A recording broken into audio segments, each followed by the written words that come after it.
Kada god bi sunce izašlo iza ogromne planine, svi stanovnici postali bi jako srećni. Volili su da gledaju sa te planine sunce sa druge strane kako spava.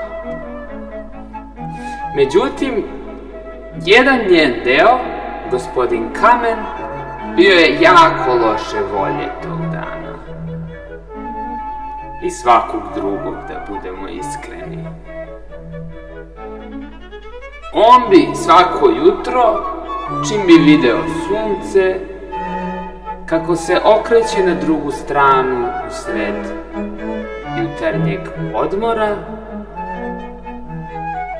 zakucao na vrata svojih suseda Kamenčića. Rekao je jedno jutro Petru Kamenčiću: "Komšija, ovo sunce tamo stalno pravi probleme. Dolazi kad ga ne pozovemo, a odlazi kad se njemu ište." Njegov kolega mu odgovori: "Pa mora sunce da spava." Pa znaš, tako, da sunce ne spava ne bi nastao sir. Sir je u stvari proizvod mesečeve deobe. A najbolji mesec od svih je septembar. Kad dođe septembar, pada liska sa grana. Zelena liska, prožuta, brown žilama,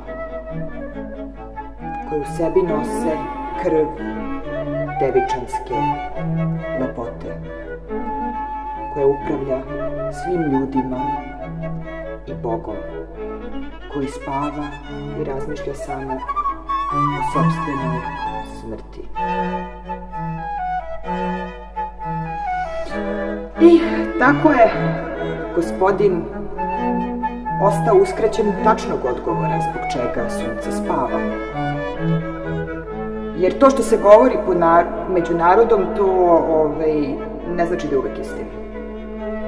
Ono što jeste bila istina, jeste da suncem upravlja jedan sir.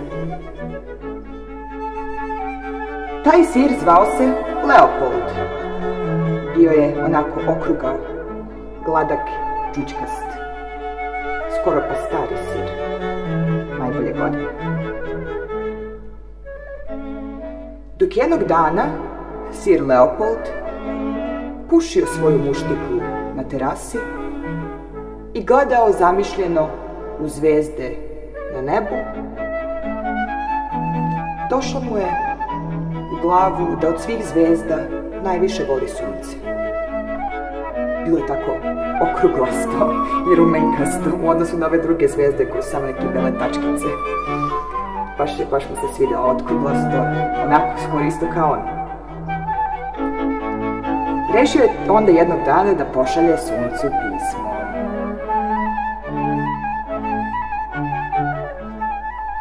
"Dragi gospodine sunce, je Leopold, naš mali junak.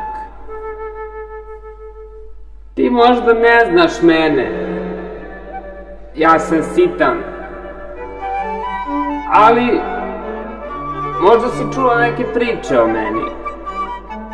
Jedna od tih priča je počela jednog jutra. Ti si sijao sa druge strane planine,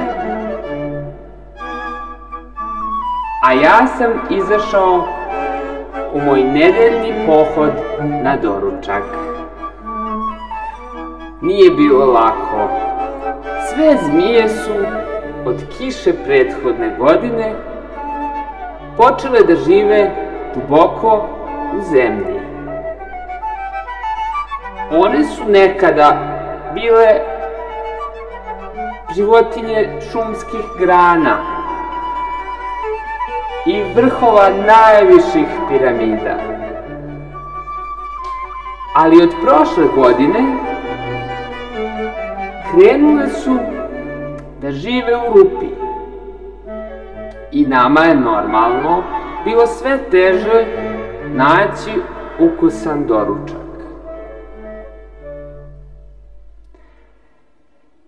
Jednog dana, jedna od tih naših zmija, malih junaka, pošla je po doručak.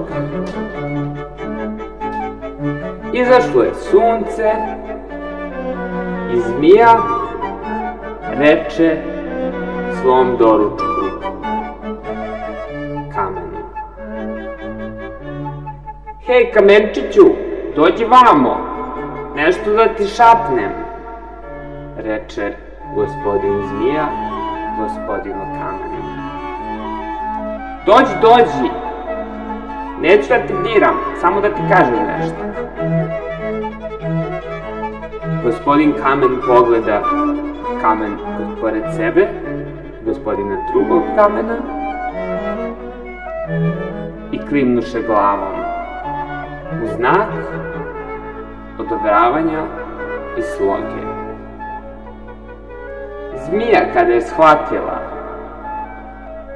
da je doručak jako blizu slobodi, upita sunce za savjet. Sunce je moralo dugo da razmišlja o tom pitanju. Razmišljalo je danima, razmišljalo je noćima. Da li možete da zamislite kakvu noć ima sunce?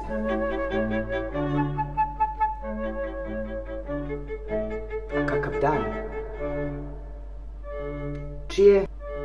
Čije je sunce sunce, sunca, sunce, sunca.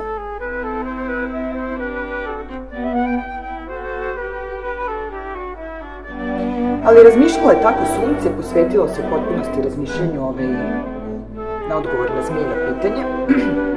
To pitanje je bilo vrlo zanimljivo, pre svega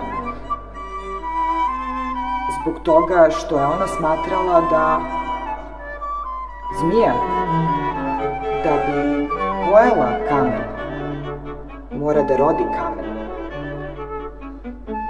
Ta misao prolazila je suncu kroz glavu i poslala je zmiji poruku. Draga zmijo, ja mislim da bi ti trebalo da rodiš kamen da bi pojela kamen. Unapred veliki pozdravi, sunce. Par tih miliona godina svetlosnih putovalo je to pismo, dok nije stiglo nazad do zmije.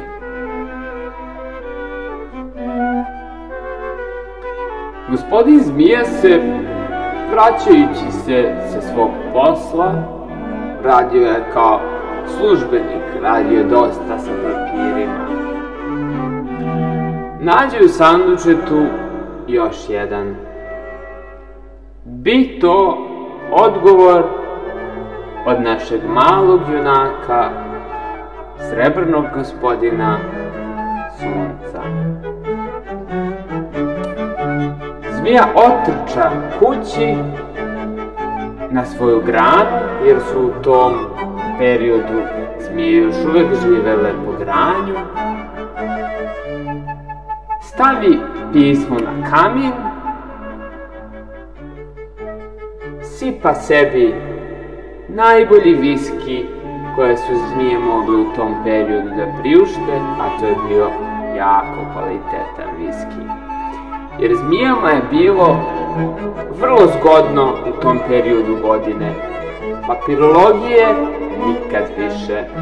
Posla pre novac se samo taložio na vrh započetog posla i pravio još veću gomilu papira koje je trebalo obraditi.